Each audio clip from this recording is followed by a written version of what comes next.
Hi, David. Nice to speak to you. I'm going to begin by asking what it was that initially attracted you to getting involved in Guest of Honour. Script, that's how most things start. You get sent a whole bunch of scripts all the time, and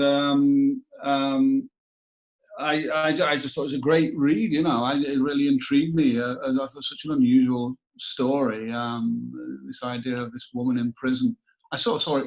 It was that as the idea of the daughter being in prison for something she didn't do, but believing she should be in prison for something she did do that nobody knows about. That kind of really caught my attention, and I just thought it was. I thought it was kind of rather beautifully poetic with all the symbolism of the rabbit and the, you know, and Atom's kind of prismatic time sort of scale that he uses, and then I first backed my agent saying, yeah, I love it, and he said because Atom's coming through town, he's coming back from Europe, and he's going to pass through town. So then I went to meet Atom, who I'd never met, in Covent Garden in London, and we sat outside the Covent Garden Hotel and had a glass of wine, and I just fell in love with him. I just, he's a wonderful, wonderful guy, and I thought we just clicked more than most people I've worked with, and that's remained the case. He's now I'd consider him one of my very best friends, and it just seemed like it was something that was meant to be.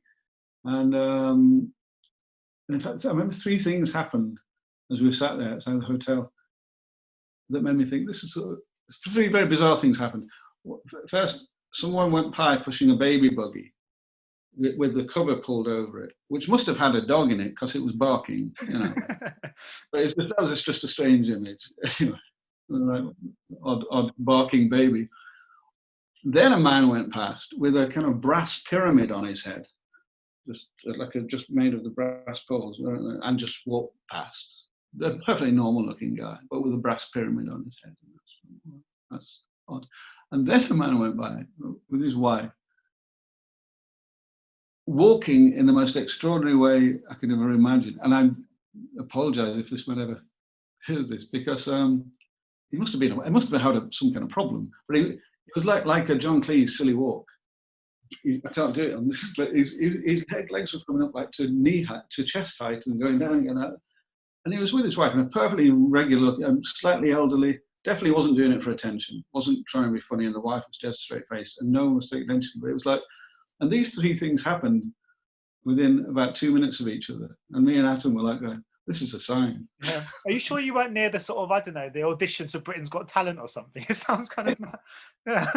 Maybe something was going on, or maybe Atom had organised these things to see what I made of them, you know. But I mean, to be honest with you, it just sounds like a dream, just the idea of sitting outside with a friend in Soho or Covent Garden at the moment. It just seems like a world very far away. Yeah. Oh, God, imagine. Yeah.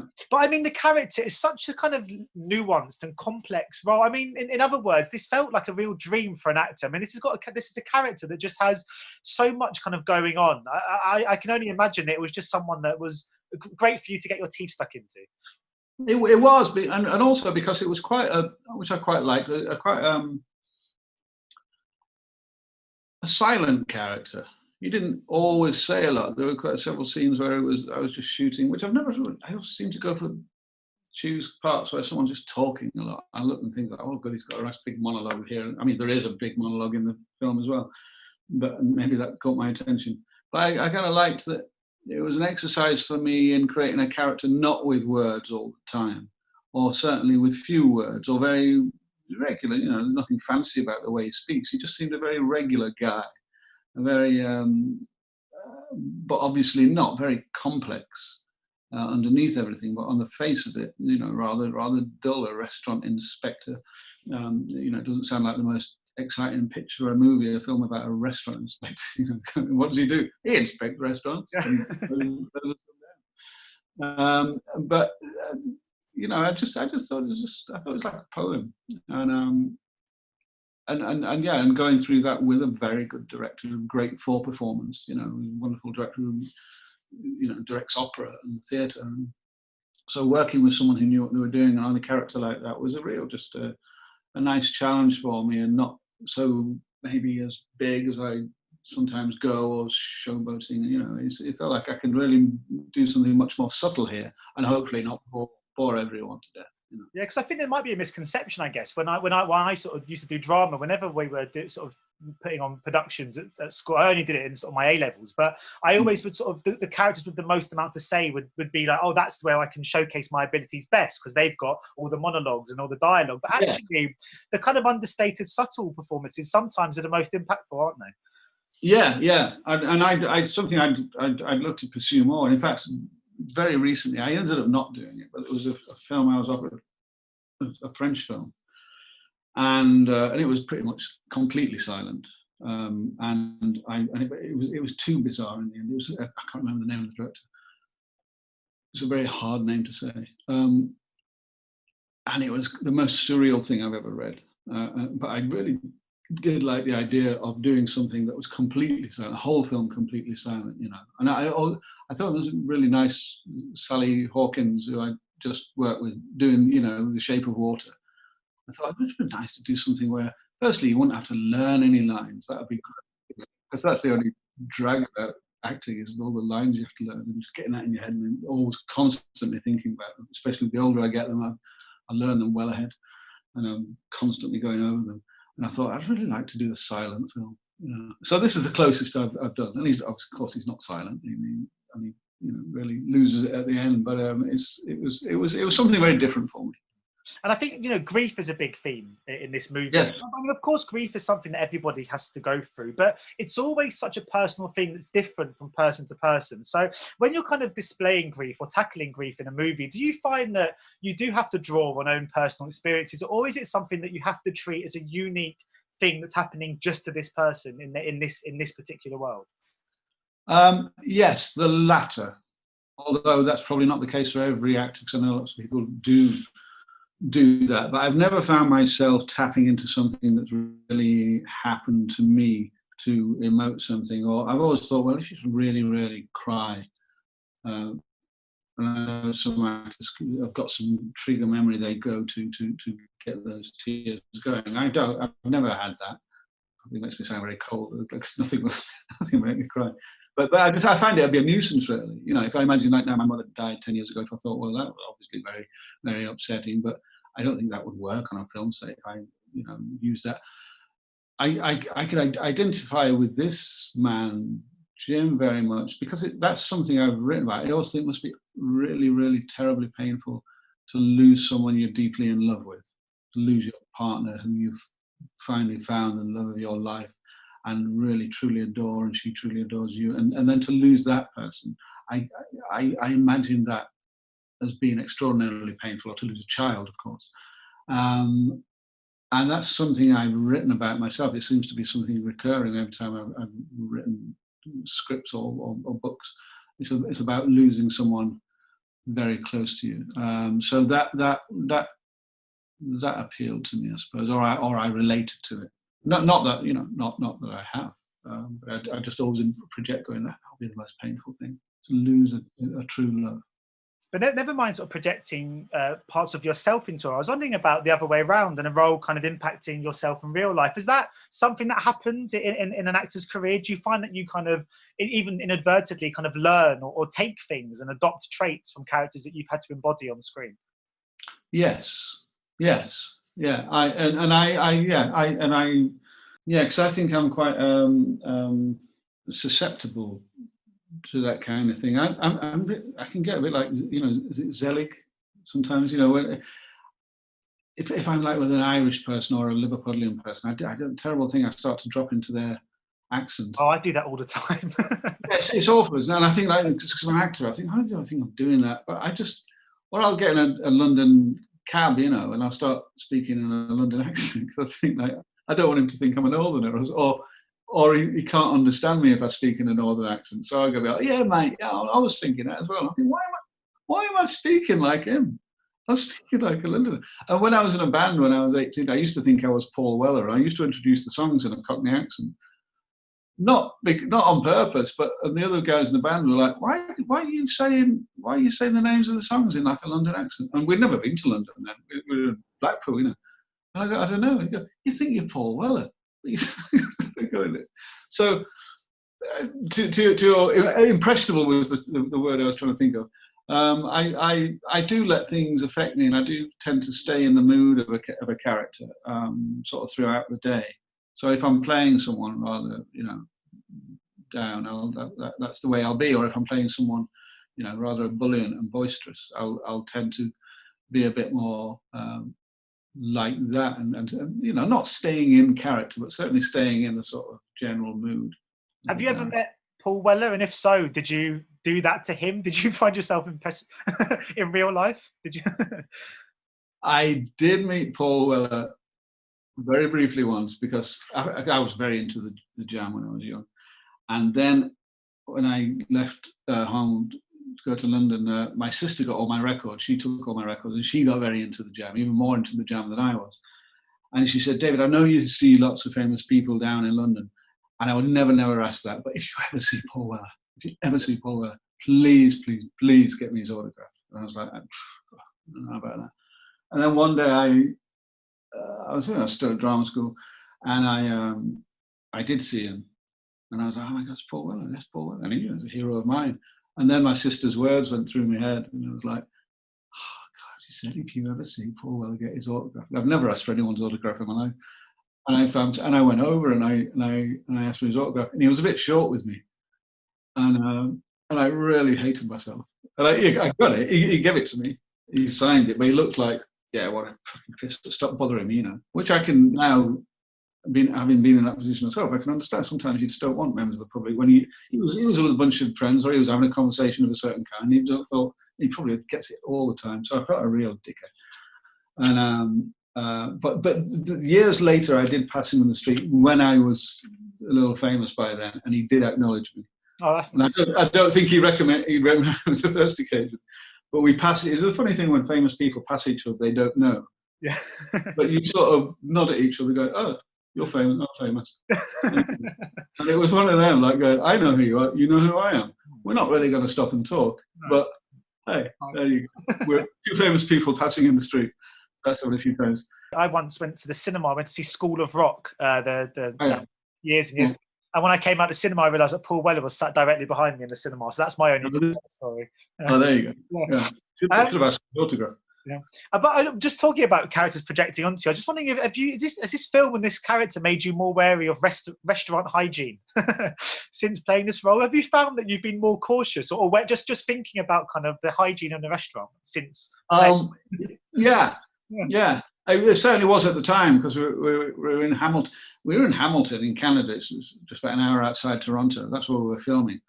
And obviously we had to get permission to shoot in these restaurants, which was obviously a little tricky, because we're making a film, which is kind of... There's one restaurant, quite honestly, in the film that I don't know how they let us shoot in there, because it looks disgusting. Yeah.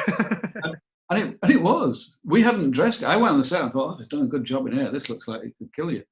And they go, "We haven't done anything. We haven't done anything to it." And we actually shot, and they let us, and they knew what we were doing. And we actually, the shot as it was, I start outside the restaurant at the back, and I go through the kitchen. And then we carried on the shot where I actually go into the main restaurant, and you see the whole restaurant. So we cut that in the end. But otherwise, they'd have been like going, "This is a really identifiable restaurant for anyone who lives in this town, and they know this film was shot in this town. Why on earth are you letting us shoot a thing about a restaurant inspector?" They had to agree. They read the script. And we're obviously using your kitchen as a bad example of a filthy kitchen. And so I did get to see, some kitchens and all that. And so, yes, I got very familiar with the coding on the windows of if they'd all had their health checks. And then recently during lockdown, obviously we've all become much more conscious of washing our hands and hygiene in that respect. And at the same time, one of the things I've done in this lockdown is I've really started cooking much more, i.e. started cooking. So I really was never much of a cook at all. But I've realised I've been here with my wife, and I can't just let her cook everything the whole time, every single meal. And so I've gone like, "Show me how to do this, because when you're away from home all the time in hotels, and cooking isn't one of the things I've had a lot of experience of. But I've really embraced it during this lockdown. And therefore, I'm sort of super aware now of hygiene and food, because the two have come together at one time for me. Have you got a signature dish yet? Is there anything you feel like you've really mastered? Someone asked me this the other day, because I said, "What are you doing in lockdown?" And I went, "Kedgeree." Like, it's true, but that's not that difficult to make, you know. But no, we're both very, very healthy. My wife's French, and she's a very good French cook, so I've sort of been learning a lot of Mediterranean dishes, and pretty much almost vegetarian, really. Just initially, because it was hard to get some good meats from the local supermarket, you know, at the beginning of lockdown. No, I can't say I've got, or if I have, they haven't got names, you know. Not yet. Apart from, yeah, but probably Kedgeree, but that sounds a bit boring, because that's just rice, eggs and fish. It's hardly genius. You know? But I love the theme of memory in the film, and one of the most importantly, the kind of misremembered memory, the kind of unreliability of memory. Yeah. And I was wondering if that was part of the appeal to you, because it kind of follows that kind of classic storytelling trope, which kind of dates back to kind of 18th century literature, which is that kind of unreliable narrator. I'm just wondering if that was something that was quite intriguing about this project as well. Yeah, I think that's intriguing with any story, isn't it? I mean, I think it's one of the real intriguing elements in life. And I find that the older I get, I must say my memory is quite bad. It's not for things like learning lines, but it's sometimes bad. I can't remember a conversation I had yesterday, or all kinds of. Someone just asked me before what I've been watching during lockdown, what kind of films or TV have I watched in the past 2 weeks, and I couldn't remember one damn thing. And I've started to wonder as I get older about certain memories from childhood or from my teens and 20s, because I was telling my wife something, and I suddenly was like, well, at least that's how I remember it. And I'm not saying it didn't happen. It did happen. It certainly happened. But I wonder if it did, because we do apparently have entirely false memories. And because I can't remember if I could remember the story, maybe I could tell it to you. I can't remember, but it was something that you know. I think that's probably more the case with a lot of people than we suspect.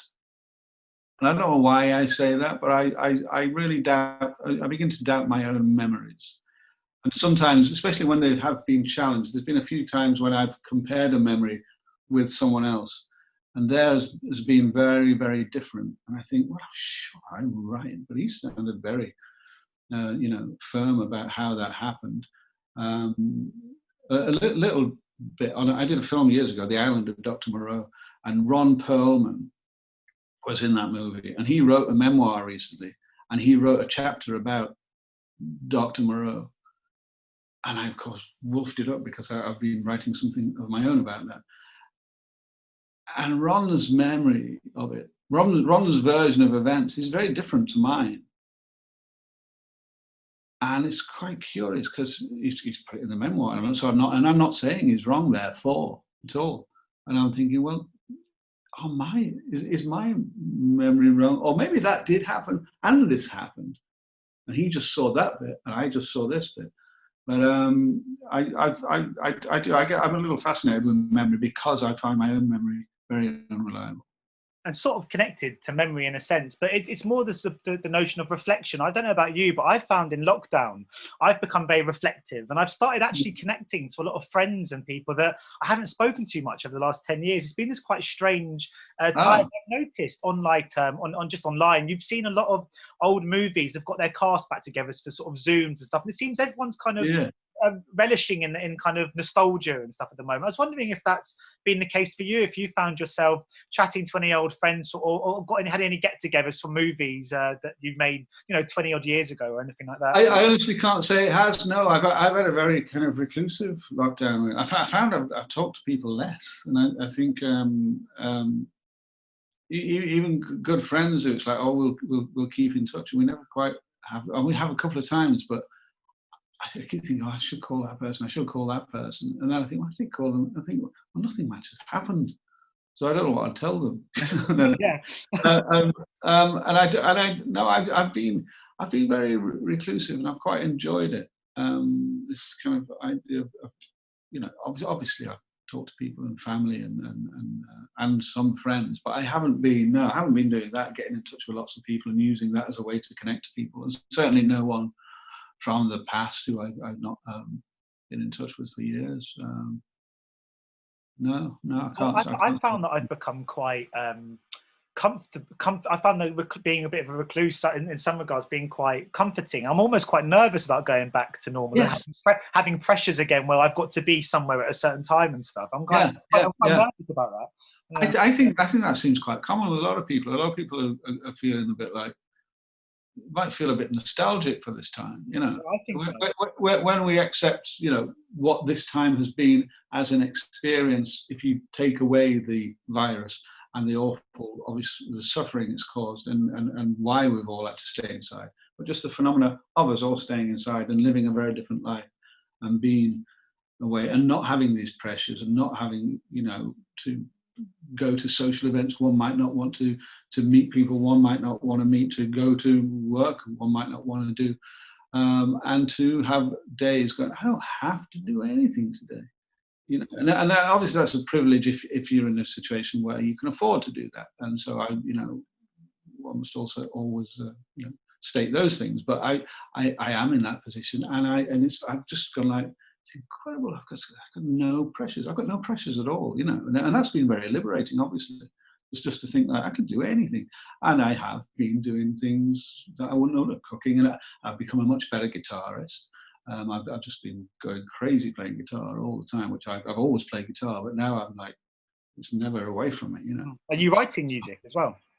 Yeah, I write. Well, I don't write songs as much as I used to. I did when I was young, because I was in a band when I was young, and then there was a reason for it. But I'm not a great singer. I think if I write a song, there's no real point, because I'm not going to perform it. I'm not the sort of guy who's going to be at a party and go, "Hey, I've got a song I'm going to sing for you all." You know, I'm not that guy. So I might write a song and my wife will hear it, you know. And she's playing bass. She started playing bass, which is great. So we've been having more instrumental jams. Yeah. She's not musical, but I bought her a bass guitar before lockdown, and she started playing that. So we put Radio 6 on and jammed to the songs on Radio 6. Cool. That's what I've been doing a lot, is jamming to Radio 6. I do that with my wife, but we have absolutely no musical ability or rhythm between us, so that might be hard to do. But yeah. It makes you a very good musician. A new song comes on, you've got to find what key it's in, and then have enough time to start doing something with it. And then it finishes the new song. So I've had whole nights of just doing that. If you look at your sort of career, I mean, it's an incredible kind of array of kind of very eclectic projects. And what you have had in your career is you've worked on some massive blockbusters, you know, from Harry Potter and obviously Avatar to Wonder Woman. I'm just wondering how important doing those projects are to then allow you to do things like Guest of Honor, which are obviously wildly different, but there might not be the huge financial benefit to it, but they really test you kind of creatively and as an artist. I was just wondering about the kind of the balance between big blockbusters and then the smaller sort of independent films, so to speak. Yeah, well, it's entirely true. That's exactly the case. The things I've most enjoyed in the past few years have been the smaller things. There's three things that are not out yet. That well, one I've not seen, but the time I had making them, and two that I have seen, and I think they're beautiful. I was doing this TV series called The Feed, which was that was one of those jobs you do because it's, you know, you're supposed to do it, and the money was good and but I wasn't in love with it. And at the same time, I did some independent films. I did Craig Roberts' film with Sally Hawkins, you know, Craig Roberts, the actor from Submarine, and he did Lucky Just Jim. So he directed a film called Eternal Beauty, which is fantastic. I recommend you see it. Oh, good! I can't wait to see that, because I love it. I've seen it twice, and it's beautiful. And Sally's, I think, the best thing Sally Hawkins has ever done. So that's really, really, really great. And it cost nothing, got paid nothing, and I just was driving up and down to Cardiff when I had time from this other project to just go in there, and I had to have the same haircut. So I was doing it while I was doing this other project. And Billie Piper is in Eternal Beauty. And then while we were doing that, I didn't know Billie, and she was like, she said, "Oh, I'm going to direct a film actually." I said, "Oh, that's good, that's great." You know, that. And then as we finished that, my agent said, "Oh, actually, Billie Piper sent you a script. She'd love you to play her dad in this other film." And I was like, "Oh God, that's a bit awkward," you know, because it's like, I think she's very nice, but now I feel obliged to, you know, I just don't want to do this thing of doing something because you know someone. And I said, "Well, I'll send it." And I read it, and it was brilliant. The script was who knew Billie Piper was great screenwriter. Oh wow!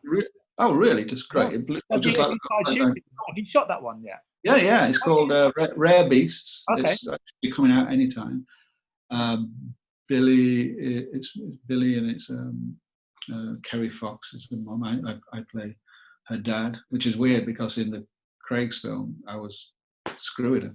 So on camera, I should stress. And in fact, not her, a body double actually. Yeah. But so that was a bit odd. So. And again, that's a beautiful film, a fantastic film, and again a slightly surreal, strangely kind of almost like French New Wave sort of element to it, and there's lots of jump cuts and leaps of reality, as is Craig Robertson's film. Then they feel related, and they've both got me and Billie in them. But that was such a pleasant surprise because I was like, how am I going to get myself out of this terribly awkward situation of telling Billie Piper that yes, but no thanks, and then going, actually yes, this is great. And then after that, I did a Charlie Kaufman's new film called I'm Thinking of Ending Things, which is I haven't seen it yet. It's finished, but that's with Toni Collette and Jesse Plemons and Jesse Buckley, and it's Charlie Kaufman. So again, it's you can imagine it's God knows it's crazy. And again, no money, nothing. Just doing it for the absolute love of it. And those are three of the favourite things I've done in recent years. So yes, it's great that one can take that time to do those things and not worry when your agent says it's only this much money, and you're like, I don't care. Because have you seen it? It's just I just want to be there to do that with those people because I just think it's wonderful. And but to the point, sometimes your agents say we can't do too many of them, otherwise you get known for the guy who does anything for no money for favors. And I'm like, I'm not doing it for a favor. I'm doing it because I just really adore them. That'd be terrible. In the past, I've done things for favors, and that's not a good way to go. Because you do end up in some right old shit then. But for Craig, it wasn't a favor. Even I knew Craig because I'd written a short film for me and him to do, and I knew Sally. Yeah. So my very final question, because I think I'm just coming up to the half an hour mark, I've just gone over it, was just, obviously, as there's so many huge fans of Avatar that were kind of waiting patiently over the years for the kind of these sequels to come. I was just wondering if is your job now completely done on that front? Are you just waiting for the release like we all are? What's the kind of status on that from your perspective? Well, I'm in. I should be clear because I think it's Total Film magazine this month. It says I'm in Avatar 2, and I'm not in Avatar 2. I'm in Avatar 3, which we shot at the same time as Avatar 2. Avatar 2 is still apparently coming out next year, Jim says. So I'm in Avatar 3, and I'm apparently going to be in Avatar 4 and 5, but I haven't seen what that is, and I don't think many people have. And they're only going to get made if Avatar 2 and 3 are successful. Cool. I'm sure they will be. Yeah, one would imagine so. Yeah. But yes, it was such an extraordinary experience, the one that I didn't really understand it, because it was this motion capture world is totally alien to me, and to the point I don't actually know if I've finished. I've done my sequences as far as I understand, but then I believe there's some kind of ADR type post-production to happen, but it's not ADR, it's some kind of facial adding of something, which I did a little bit on Wonder Woman. When you turn it into some special effect, they stick you in a kind of Victorian daguerreotype clamp, and you have to pull as many expressions as your muscles can take, and they kind of capture that and computerize it so that I guess if you die, they can still use you, and that's it. It's not, and so far it's not. I should say also, it's not a very, very big part. It's just a little guest appearance so far. But I've got no idea what's to come, and it was just very confusing. And I can't really tell anyone. Firstly, I think we're not allowed to say too much, but I've got nothing to tell you because I wasn't there that long, and apart from saying, I'm blue, that's it, which is hysterical. Brilliant. Well, thank you so much for your time today, David. It's been a real pleasure. Nice to meet you. I should probably say, actually, just before this interview, I interviewed Craig Kelly, the actor Craig Kelly, and he just said to me, and I said, oh, I better go. I've got to interview David Thewlis. And he just said, oh, when you speak to David, just ask him if he's still up and coming. So that must be some in-joke between the two of you. I'm not sure. But he wanted me to pass that on, so I thought I would. Oh, yeah. Well, there goes my memory again. But I think, yes. Something about you guys being on an up-and-coming list together or something? Yeah. And I was on it for years, yeah. Oh, anyway, good. Okay. Well, he said to say it, so I thought I would. Anyway, thanks so much for your time today. And hopefully, in the future, we'll be able to do this in person. Yeah, exactly. Well, it's nice to see you. I didn't want to do it on the phone, so it's much nice to see people. I much prefer Zoom. Yeah, it's good. Have a better conversation. Yeah. All right, mate. Thanks so much. Take care, David. Yeah. I'm going to press this red button. Yeah, there we go. Ladies and gentlemen, you're watching Hey You Guys! Hey You Guys, huh? Hey You Guys. Is that from the Goonies? It is indeed, yes. Nice. Hey